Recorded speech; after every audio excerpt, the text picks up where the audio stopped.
Assalamualaikum warahmatullahi wabarakatuh. Saya Gilang Safitri Hadi dari 11 MIPA 1 akan mempresentasikan biografi dan integrasi untuk negara Dr. Andes Haji Muhammad Hatta. Biodata: Muhammad Hatta lahir dari pasangan Muhammad Jamil dan Siti Saleha yang berasal dari Minangkabau. Ayahnya merupakan seorang keturunan ulama Naksabandia dari Batu Ampar dekat Payakumbuh, Sumatera Barat, dan ibunya berasal dari keluarga pedagang di Bukit Tinggi.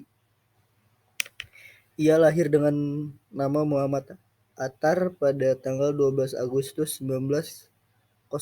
Semasa kecil, Hatta menempuh pendidikan dasar di Sekolah Melayu Fort de Kock, kemudian melanjutkan ke Europe Peace Lager School di Padang. Di sana ia turut aktif dalam organisasi mahasiswa yang berasal dari Indonesia yang bernama Indische Vereniging.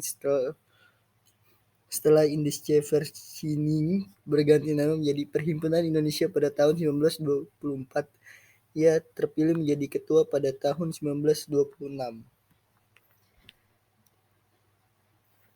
Keaktifan pada organisasi sudah ditunjukkan Hatta ketika berusia 15 tahun.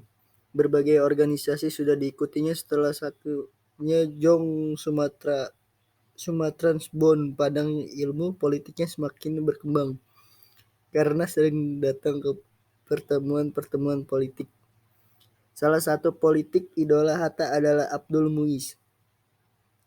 Muhammad Hatta lulus dari Sekolah Tinggi Dagang Persin Hendrik School pada 1921.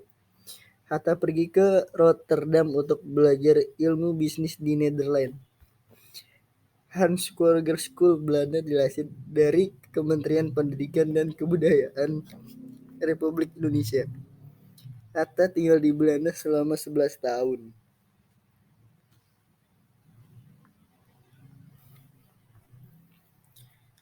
Hatta aktif bergabung dalam organisasi pergerakan dan pergabungan dalam Perhimpunan Indonesia.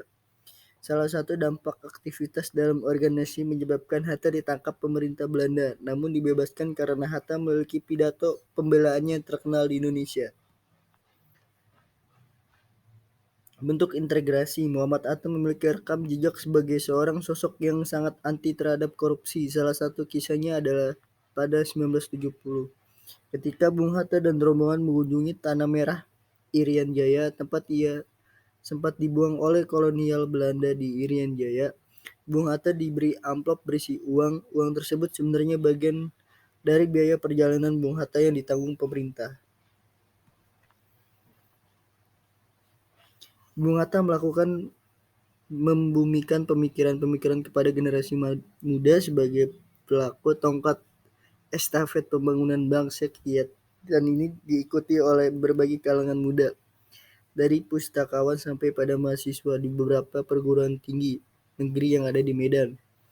Bung Hatta sudah memberikan berbagai contoh tauladan, mulai dari sikap sederhana dan hemat sampai kepada sikap kecintaannya kepada tanah air.